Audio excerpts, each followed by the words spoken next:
Hello, and welcome to today's episode of Home Base, where we take a look inside the businesses that are right next door. Today, I'm interviewing my neighbor, Kellie Wallace, and she's going to tell us all about her business. Kellie is both an artist and an art teacher. So without further ado, Kellie, tell us a little bit about yourself.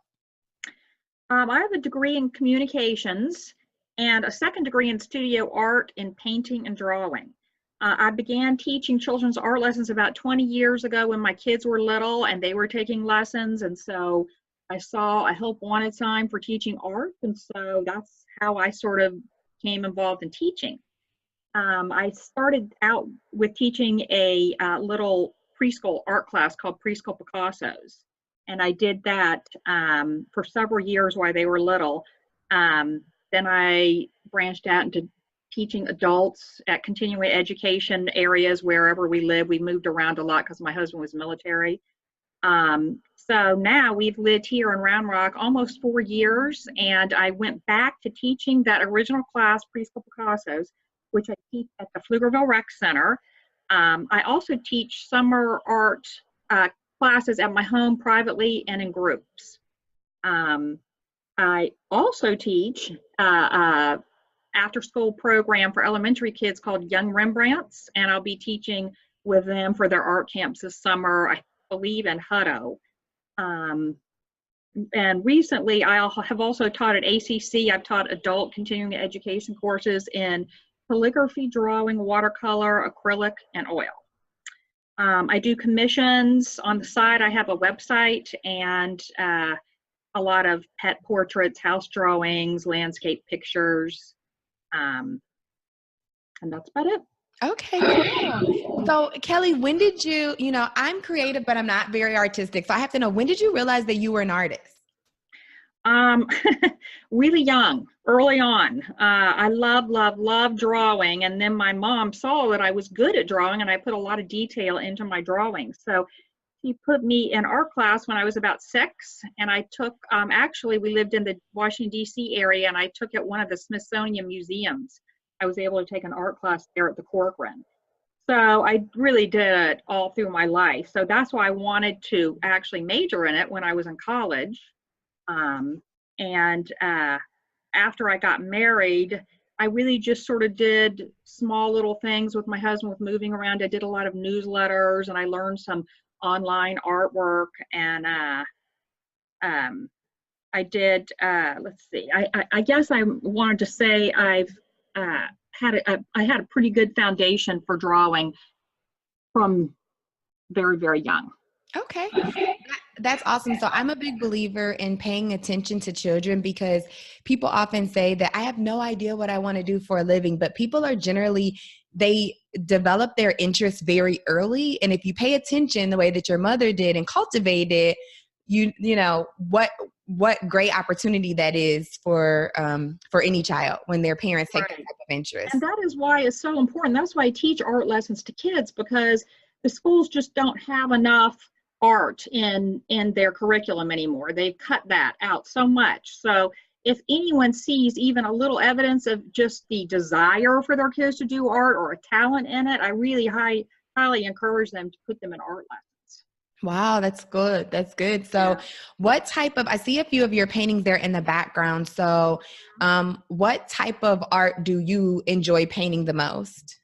I would consider myself a representational artist. I do fairly realistic drawings. I mean, a little bit more on the impressionistic side. They're not picture representational. But when I was in art school and I went back, as an adult, 6 or 7 years ago, I guess I got my art degree. And most of the students there were doing just really sort of different artwork than I do. I love paint and draw pretty things, and they were not doing that.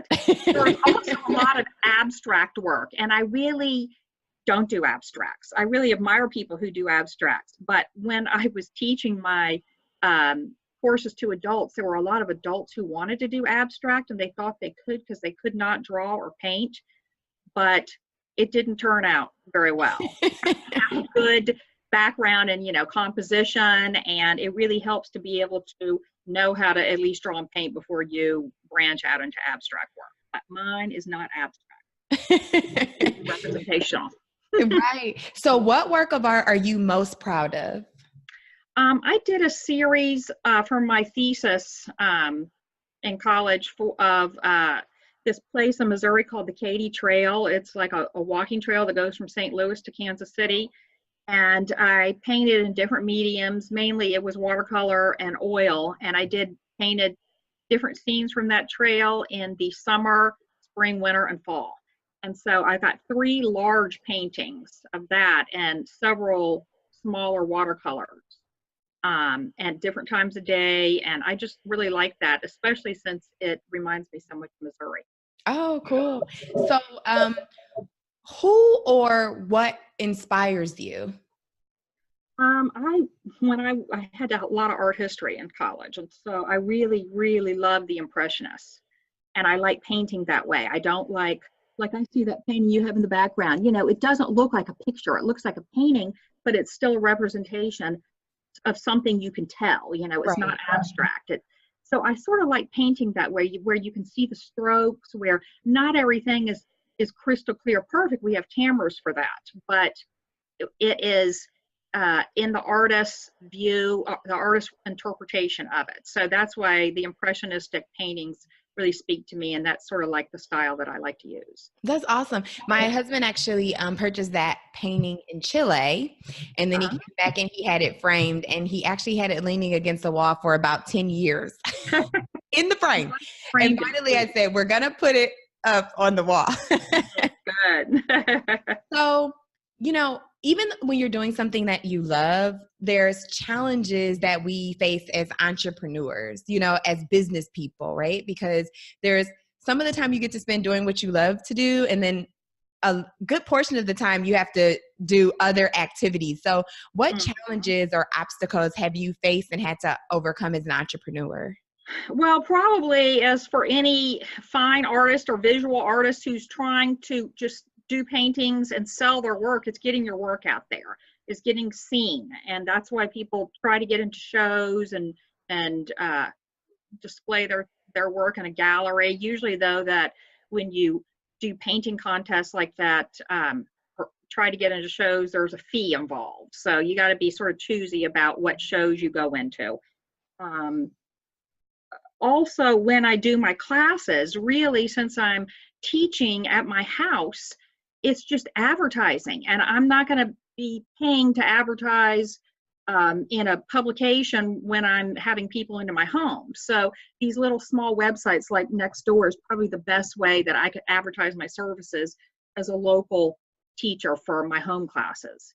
The other classes that I teach are usually advertised by the places that put them on, but a lot of times they have to get enough students to fill. And so therefore, some of the time it's on me to try to get the word out for students to come. So that's probably always my biggest challenge, is to just be able to know where and when and how to advertise to get enough students to come to these different things I teach. Okay. So I'm going to ask one last question that wasn't on the list. So what is your 2020 vision? What would you like to see for your business by the end of 2020? So that's what, a year and a half? Yeah, not that much time now.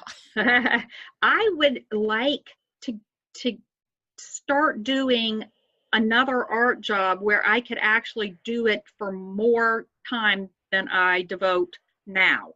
In other words, what I do is sporadic. I have a lot of business in the summer with my own art camps that I do and lessons and the camps that I teach. But year round, I would really like to see something that I can do, whether it's another job or expanding the jobs that I have, that I can teach more often or either sell more of my commission work. Okay. So that is definitely an actionable goal for you to have. So something that will allow you to do art more time and more throughout the year.